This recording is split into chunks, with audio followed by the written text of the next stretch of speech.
sha none man yandongoye, noneho yandongoye ejo mu gitondo, man andongora ku manywa, andongora nijoro, no mu gitondo mu kanya agiye kujya mu kazi. Ngiye yankoreye ibintu ndumirwa, numva nicurije n'impamvu sha maze iminsi muca inyuma. Man buriya abagabo bacu baba bazi kurongora, wakina babizi, ahubwo ikibazo ni uko bataduha umwanya, bahora mu kazi igihe cyose mu kazi. Nese narinze njya gushaka Fabrice ngo tujye turyamana mfubure, atari uko numvaga nenda gusara, ariko man izina ry'Imana nta naho buri umugabo wanjye ahuriye na kariya gatipe. Ariko kubera yuko nyine usanga amaze nk'iminsi, mbere yuko andongora mu minsi yashize yaramaze iminsi buri gihe azananiwe agakiniraho iminota 10 agahita aryama. Man urabyibuka njya kureba Fabrice, sinabikubwiye man, nari meze nabi, nenda gupfa, nenda kuzicwa n'umushyukwe. Kandi impamvu nendaga kuzicwa n'umushyukwe ntago ari uko nyine umugabo wanjye atarazi kurongora, oya, ahubwo nyine yarazaga arushye, ananiwe, ataka umugongo, ataka umutwe, twagera mu buriri rero kuko turara twambaye ubusa, yankoraho cyangwa yakumva ibere rimukozeho akaba arashyutswe, kandi ugafite umunaniro wenda kumwica, yakoza muri mwe kubera umunaniro rero nta nubwo yabasha nyine kuresista, byibuze ngakubita iminota 30 cyangwa 20 agahita arangiza. Noneho njye bikandya, nigeze no kugira aho ndamubwira uti papa Kevin twumvikane, niba agira akazi kenshi pe ndabizi ibyo rwose, buriya abantu bagira amafaranga cyane jya utinya akazi, baba bakora cyane. Nigeze kumubwira uti ese sheri ko buryo ubona untera umushyukwe nkasigara nabi, wagiye urekaho kugira ngo uzondongora iminota 5 cyangwa iminota 10, wagiye ureka tukabyihorera tugategereza byibuze niyo byafata ukwezi kumwe, ariko basi rimwe mu kwezi igihe wabonye kakonje ukandongora, basi ukanzibura ukanyaza, nyine ugafata umunsi umwe mu kwezi cyangwa umunsi umwe mu mezi 2. Nyine we agahita ambwira ati hoya ntago bigaragara neza imbere y'umugore, uti byibuze wapfa no kuzuza izo nshingano zawe, ugapfa no kuyikozamo. Ubwo rero we ngapfa kurongora nyine kugira ngo mbone ko ndi kumwe n'umugabo nyine by'umuhango gusa, ariko ibyishimo byo wapi man. Urabyibuka njya kureba Fabrice, nari maze amezi 2, mana we umugabo antera umushyukwe kandi biriya bintu uko yabikoraga man byangiraga hengaruka, sinabikubwiye. Iyo yandongoraga kuriya akamara iminota 5 agahita arangiza, mu gitondo iyo nabaga nagiye mu kazi nirirwaga umugongo ndya, mu nda handya, mu kiziba cy'indahandya, kandi nabitestinze buri gihe uko twabikoraga gutyo man, narababaraga byatari. Umunsi umwe sasa nigeze kwirirwa mu nda hari kundya, ndavuga uti ndabigira nti, ariko nirwanye n'umushyukwe. Uwo munsi nirwanye umushyukwe, no umugabo wanjye yari yankoreye. Uwo munsi yari yikubise agashyi ukuntu yakoze nk'iminota 20. Riba hahandi rero umugore aba yenda kurangiza man, numva neza biri hafi umugabo agahita gutanga. Niriwe nabi, nariwe, ndavuga uti rero ibi bintu ntabwo nabyihanganira. Mpita nibuka umutipe twigeze kujya tuhatwika ntarashaka umugabo, nta nubwo Fabrice buriya twigeze dukundana, twigeze guhurira ahantu mu kabari, icyo gihe nari nasinze nawe yasinze, biza kurangira twishimiranye, biza kurangira tugeze mu buriri turarongorana, biraho araniryohereza nanjye ndamuryohereza, birarangira.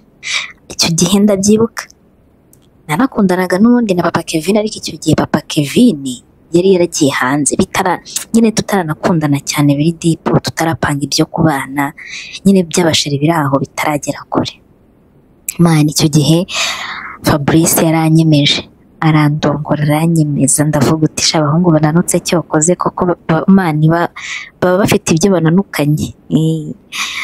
Ubwo uwo munsi Fabrice andongora akanryohereza, kuva ubwo naramuraruye nawe arandarura man, twarasweranye, tukajya duhora turyamana kuko man yandongoraga neza pe. Yigeze no kuntu ritarambwira uti se wazaretse nkakwigira umugore, ariko nkabona nyine nanone ukuntu ameze nkabona ntabwo twabana.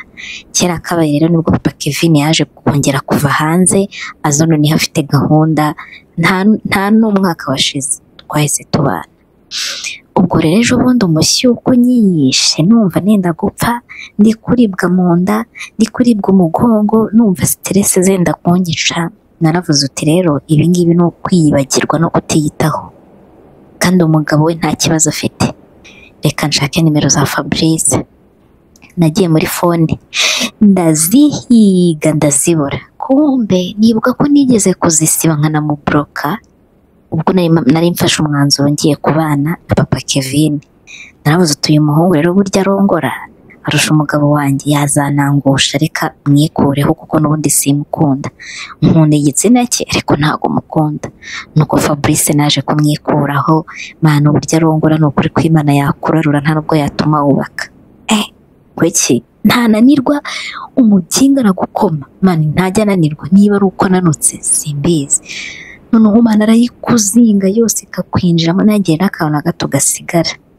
Ubwo rero naravuze uti uyu muntu yandarura, nuko namwikuyemo. Ikintu cyabaye nasubiye kuri ka kabari. Ejo bundi rwose meze nabi, nasubiye kuri ka kabari njya guhiga nimero ze, akabari twize guhuriramo n'ubundi twakajyagamo kenshi. Nsanga umuseriveri wahakoraga ku bw'amahirwe niwe ukihakora. Ndamubaza se Fabrice uramwibuka? Uti kamwe kananutse kagakara? Navuga uti yego. Arambwira uti ndamwibuka, n'ejo nimugoroba yari ari hano. Nese mbwiye wambara ukampa nimero ze niba zifite. Nsanga ku bw'amahirwe arazifite, yarazimpaye. Ubwo icyo gihe niwo munsi wa mbere nongeye kurongorana na Fabrice. Yarazimpaye, amagara Fabrice, urumva? Ndamubwira uranyibuka? Ati hoya. Ndabwira ni Olive. Arambwira uti Olive umwe wanyanze agashaka umugabo? Ndabwira uti yego. Turabanza turaganira, numva disi yaje no gukubitwa, ubuzima bwaje kumugendekera nabi. Ikintu nakoze nahise ndasa ku ntego. Naramubwiye uti rero nta kindi kintu nagushakiraga, numvaga nkukumbuye. Fabrice nawe icyo gihe yahise anyiryaho. Umva, arambwira uti rero Olive ntabwo nahura nawe warashatse pe.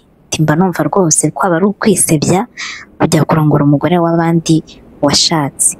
Ubwo icyo nahise mubwira rero icyo gihe nari nifitiye umushyuko umereye nabi, nta bintu byo kwinginga. Nahise mvuga uti naramuka byanze ndashaka n'undi muntu. Nuko uyu nguyu ari we narinzi. Nahise mubwira uti Mana ndaguha ku mafaranga ariko uze duhure, nimereye nabi mfite ikibazo. Ariko sinasebye umugabo wanjye, mubwira yuko umugabo wanjye amaze igihe yaragiye hanze. Ndamubwira uti umugabo wanjye amaze igihe yaragiye hanze, meze nabi byahatari. Numvaga rero nta wundi muntu nakitabaza uretse wowe nzi. Ndamubwira uti kandi rwose si ukugusuzugura, ariko ndaguha ishimwe rwose, ndaguha akantu gafatika, ariko mbabarira unkemurire ikibazo. Umva Fabrice yahise yemera, arambwira uti duhurire hehe? Mpitamuha gahunda y'ahantu mu gahoteli nari nzi gato ukuntu keza, niho twahuriye. Mani Fabrice twarongeye turaryamana. Kuva icyo gihe ariko twakomeje kurongorana, uretse ubu ngubu nibwo ndi kwibaza uti nzongera guhura na Fabrice. Ariko ubundi kuva icyo gihe rwose Fabrice twatangiye kujya turongorana buri munsi. Namuha 50, namuha 100, namuha 30. Umva, ariko uguze icyo gihe njya muri ako gahoteli njye na Fabrice. Mani Fabrice yarandongoye, nzana amazi ngira ngo ni itiyo itotse. Kubera iminsi yose nari maze shera amfubya, nari mfite ikintu cyitwa amazi menshi. Fabrice yarankomye, ndavuga uti cyokoze wa muhungu we, wowe nzakugwaho cyangwa uzansenyera. Noneho habura iminsi 2 ngo ku munsi w'abagore ugere, nabwo Fabrice twari twarongoranye. Mbese ubu nta kibazo cy'umushyukwe nari nyigira, reka ibyo kuvuga ngo umugabo arandongora ngarangiza iminota 5 nirirwe natumbye. Narakimuhaga akagikeniramo, nanjye mugora nkagishyira Fabrice akagipfobora koko. Mbese naherukaga kurongorwa neza n'umugabo wanjye mani mu minsi ya mbere tukibana. Rero reka ejo ku munsi w'abagore umugabo wanjye yari afite konje nyine. Umva ku kazi kabo abagabo bose bafite abagore, mani boss wabo yabahaye konje, aravuga uti mutahe mwite ku bagore banyu, arabizi nawe nyine ko akazi kabo kagoranye, ariko ku munsi w'abagore boss wabo yabahaye konje, abafite abagore bose aravuga uti mutahe mwite ku bagore banyu, mubahe za gift, mubatekere, nganababwira ngo mubarongore neza. Ibyo byose shira bimbwiye.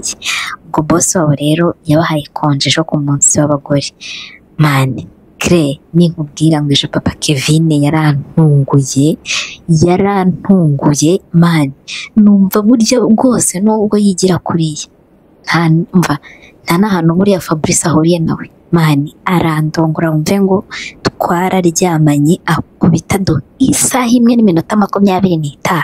Umva narayibaze gutya, narayibaze ari nashyizemo playlist y'indirimbo, narabibaze gutya ndongoye isaha imwe n'iminota 25. Ndavuga se iyo ni umugabo wanjye papa Kevin nzi cyangwa ni Fabrice ndi kurota, ahubwo nkarota ari umugabo wanjye. Mani umva ejo yarambwiye uti sheri ku munsi w'abagore nanjye uyu munsi ngiye kuguha umwanya. Mani yarandongoye ndibura, yarandongoye ndavuga uti mane yanjye ubu nzongera kumuca inyuma ngo ngiye kurakara agapfuzi. Mani yaranyemeje, nari nzi yuko ngiye umugabo wanjye buriya byarangiye adashobora kurenza iminota 10.